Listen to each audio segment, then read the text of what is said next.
Well, good afternoon, everybody. This is the last um, reading, not the last reading, but it's the last. Uh, we had the last Friday of October, and unfortunately, uh, I worked a little later on Friday than I wanted to, and I was not able to do the reading of the Federalist papers. Tomorrow, I just left early. I was hoping to have time to do it yesterday. But it is Sunday, but I am going to do the reading of the Federalist Paper number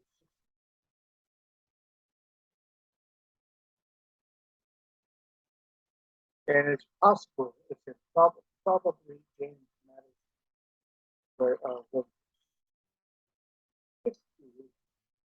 having examined the Constitution of the House of Reps and answered of the objections against it, as seems the merit noted, I enter next on the examination of the Senate.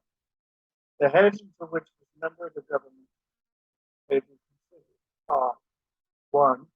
The qualification of senators. 2. The appointment of them by the state legislatures. 3. Quality and representation of the Senate.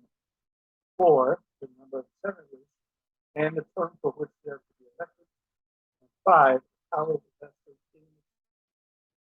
for number 1.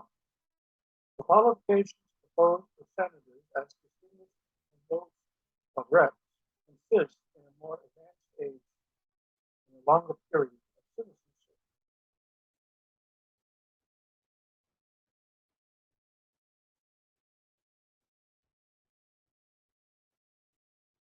Citizenship.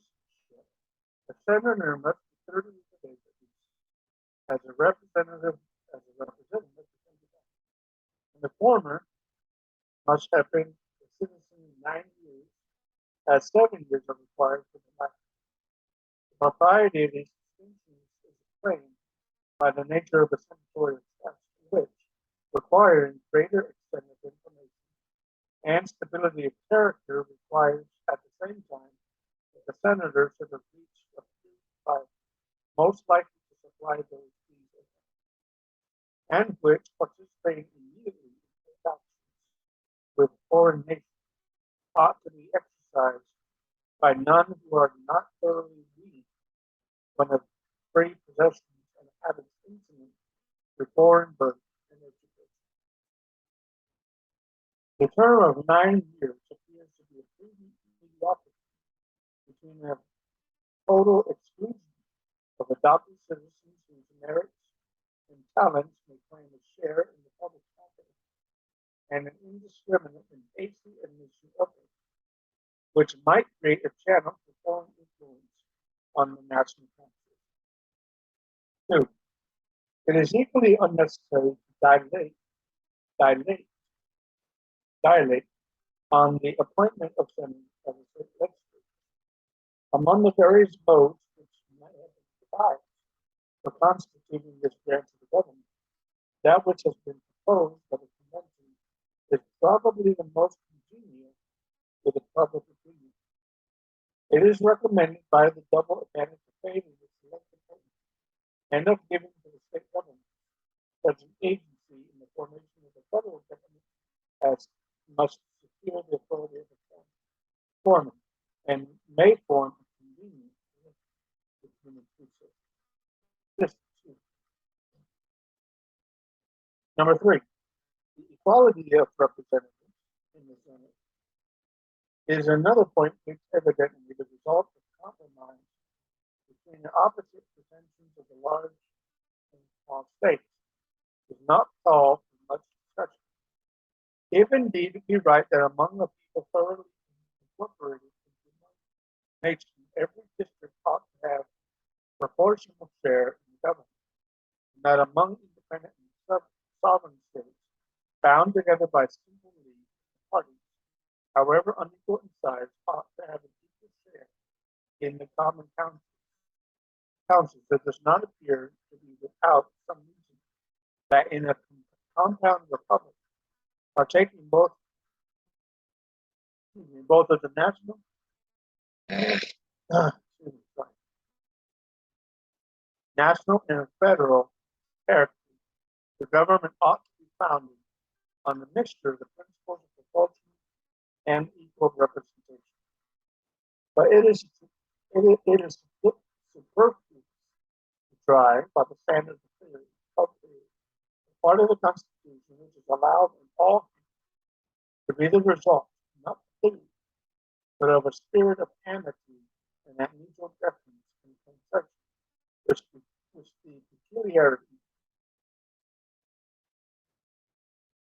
of our political situation renders indispensable. A common government with powers equal to its objects is called by the voice, is called for by the voice, and still more loudly by the political situation, by the voices of men. A government founded on principles more consonant to the wishes of the larger states is not likely to be obtained from the smaller states. The only option then for the former lies between the proposed government and the government still more objectionable. Under this alternative, the advice of prudence must be to embrace the lesser evil, and instead of indulging the fruitless of the possible mischiefs which may ensue, to contemplate rather the advantageous consequences which may qualify for sacrifice. In this spirit, it may be remarked that the equal vote allowed to each state is at once a constitutional recognition of a portion of sovereignty remaining in the independent state and an instrument of preserving that residuary sovereignty. So far, equality ought to be no less acceptable to the large than to the small states. Since they are not less solicitous to guard by every possible scheme against an improper consolidation of the state into one single republic. Another advantage of healing from this in the Constitution of the country impediment and must prove against improper acts of legislation. No law or resolution cannot be passed without the concurrence of a majority of the people and then of the majority of the state. It must be acknowledged that this uncomplicated check on legislation may in some instances be injurious as well as beneficial, and that the peculiar defense which it involves in favor of the smaller states will be rational if common to them and distinct from those of other states, but otherwise be exposed to peculiar dangers. But as the larger states will always be able, by their power over the supply, to defeat unreasonable exertions, it is prerogative of the legislature, and as a facility in excess of law making, the procedures of government life. It is not impossible that this part of the Constitution may be more convenient in fact than before. The number of senators and the duration of their appointment come next to be considered. In order to form an accurate judgment on both these points, it will be proper to inquire into the purposes which are to be answered by a Senate. And in order to ascertain these, it will be necessary to review which a republic must suffer from the laws of first. It is a misfortune incident to Republican governments, though in a less degree than other governments, that those who administer it may forget their obligations to the constituents and prove unfaithful to their important steps. In this point of view, a Senate as a second branch of the legislative assembly, distinct from and dividing the power with the first, must be in all cases a salutary check on the government. It doubles the security of the people by requiring the concurrence of two distinct bodies in schemes of usurpation or perfidy for where the ambition or corruption of one will otherwise be of one body would otherwise be sufficient. This is a precaution founded on such clear principles and now so well understood in the United States that it would be more than superfluous to enlarge on it. I will barely remark that it is an improbability of sinister will be in proportion with the dissimilarity in the changes of the two bodies. It must be politic to distinguish whether by every circumstance which will consist with a due harmony of all compromises and with the genuine principles of the heavenly government. Second, the necessity of the Senate is thus indicated by the propensity of all students and movements to yield to the impulse of sudden and violent action, and to be seduced by factious leaders into intemperate and pernicious resolutions. Examples on this subject might be cited without from proceedings within the United States as well as from the history of other nations.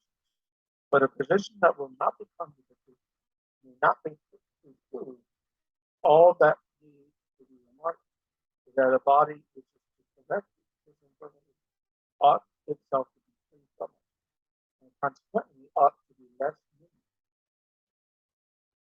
It ought, moreover, to possess great firmness, and consequently ought to hold its authority by tenure of considerable duration. Third, another defect to be supplied by students lies in the want of due acquaintance with the objects and principles of legislation. It is not possible that an assembly of men, called for the most part from pursuits of a private nature, to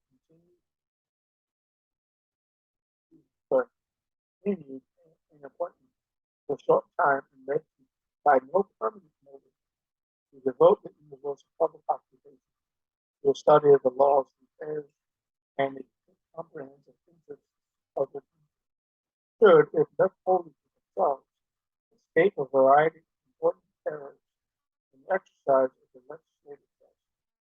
It may be affirmed on the best grounds that no small share of the present embarrassments of America is in charge of the blunders of our government, and that these have proceeded from the heads rather than the hearts of most of the officers.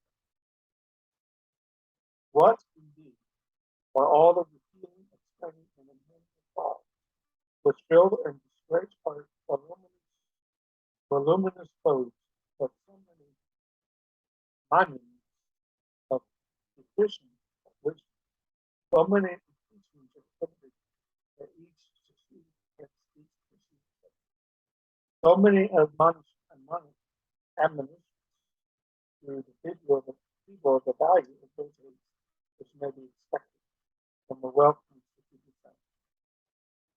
A good government implies two things. First, fidelity to the subject of government, which is the happiness of the people. Secondly, the knowledge of the means by which that object can be effected. Some governments are deficient in both of these qualities. Most governments are deficient in the first. I struggle not to assert that in American government, too little attention has been paid. The federal constitution avoids themselves, and what merits particular notice to provide for the lapse in the mode which increases the security of the state. Number four, the mutability in the public confidence arising from a rapid succession of new members, however qualified they may be, points out in the strongest manner the necessity of some stable in the government. Every new election in the states is found to change one half of the representatives. From this change of men, much of the opinion, and from a change of opinion, a change of message. But a continual change, even of good message, is inconsistent with every rule of prudence and every prospect of success. The remark is verified in private life, becomes more just, as well as more important than magic transactions. The truth,